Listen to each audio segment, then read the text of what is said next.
This video is just about surds. A surd is just a fancy name for any number that has a square root sign in it.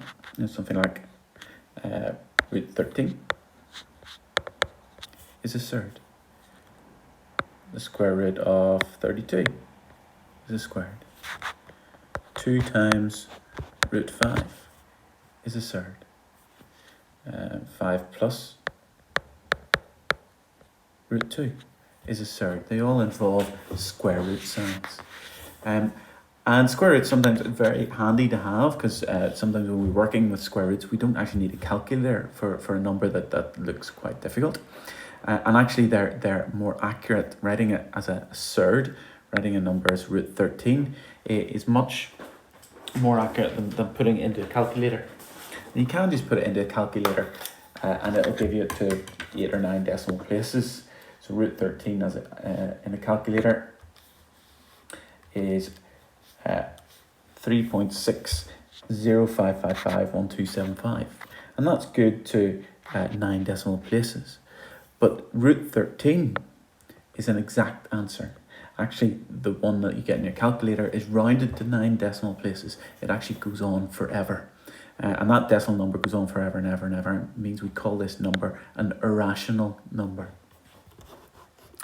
So what we want to do is say, well, how do we deal with surds anyway? If we don't have a calculator, how do we work them? So we're going to look at multiplying and dividing surds. And multiplying and dividing surds, there are rules for these, and they're really, really straightforward. That if we have the square root of A, and we multiply it by the square root of B, then what we get is we keep the square root sign and we simply multiply A and B together. We get root AB.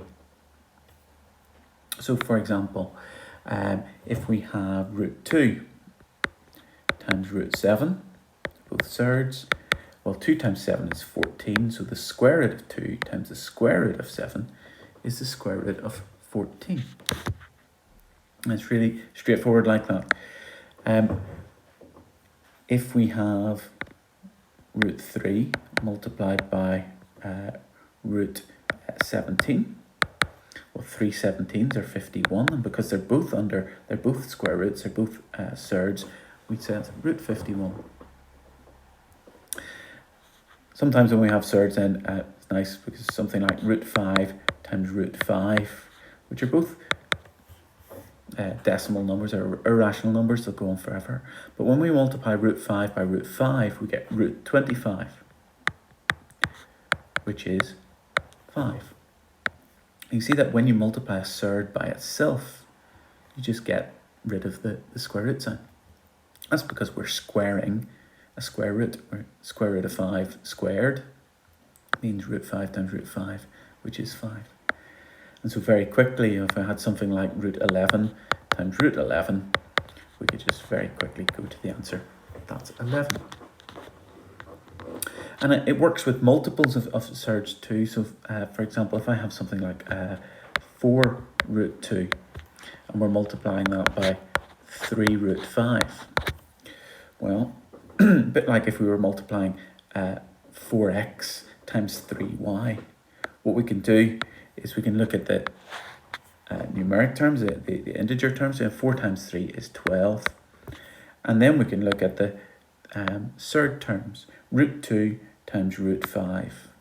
And I know that root 2 times root 5 is root 10. 2 5s are 10, so root 2 times root 5 is root 10. And so we say that that's equal to 12 root 2. Or how about this one? 2 root 7 multiplied by 5 root 11. Well, let's look at the integer parts. 10. And then look at the surd parts. Root 7 times root 11 is root 77. And we can leave that as so. One last one, just need to be a little bit careful sometimes. 4 root 2 times 3 root 8. Again, 4 times 3 is 12. Root 2 times root 8 is root 16. But just need to be careful. Root 16 should be something that we're familiar with. We sort of look out for. Oh, root 16 is 4. So what we've got here is 12 times 4. And so we can simplify that down to get just 48. And it equal. We have a very similar rule when we're dividing surds. So if I have root A divided by root B, well, I know A divided by B is just A over B.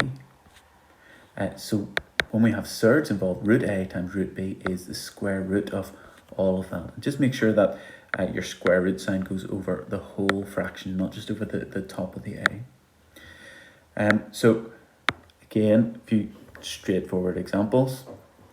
If we have root 20 divided by root 10, well, I know 20 divided by 10, that's 20 over 10 is 2.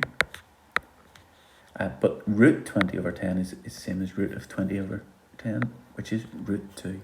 Just keep a square root sign. Otherwise, it's just like we were dividing 20 by 10. It works too with mixed numbers. So let's say 8 root 10 divided by 4 root 2. Well, again, what we can do is a bit like the previous one. We can deal with the whole numbers first, the integers. 8 divided by 4 is 2. And then we can look at the surds. 10 divided by root 2, root 10 divided by root 2 is the square root of 5. When it comes to adding and subtracting surds, we treat them just a bit like algebra. So we can add surds that have the same root.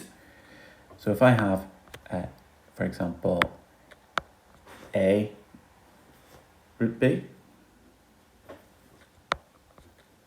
let's say A root D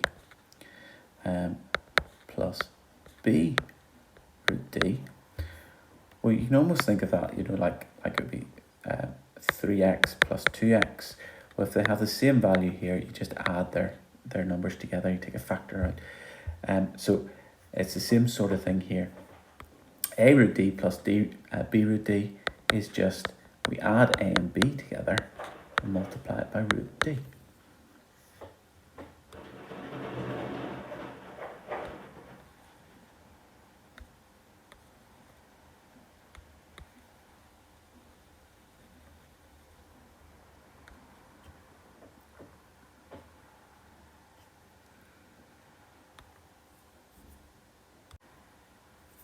So if I have something like 3 root 5, and I want to add 2 root 5s to that, well, they both have the same root part, the same surd part, so 3 of them and 2 of them give you 5 of them in total, so that's 5 root 5s. Or 7 root 2 plus 8 root 2s, well, I have 15 root 2s. They have the same surd parts, so 7 of them plus 8 of them give me 15 of them. But something like 7 root 2 plus 2 root 7, these surds are different, and so we can't add them together. That's as simplified as it would get, and we can't do anything more to that.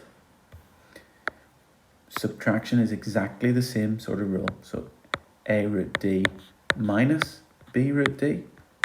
Well, if they have the same surd part, we simply A minus B times root D. So again, if we have 3 root 5 and this time we take away 2 root 5s, well, they're all root 5s, and 3 minus 2 is 1, so I just get root 5. Or if I have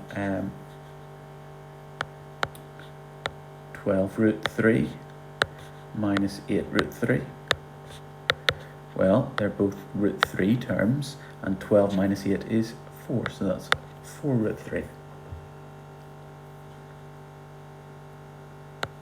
7 root 2 take away 9 root 2s. Well, again, they have the same surd part, so our answer is going to be a root 2 term, and 7 minus 9 is negative 2, so it's minus 2 root 2s. And so as long as they have the same surd part, you can add and subtract them just like you would with algebraic terms, x terms, y terms.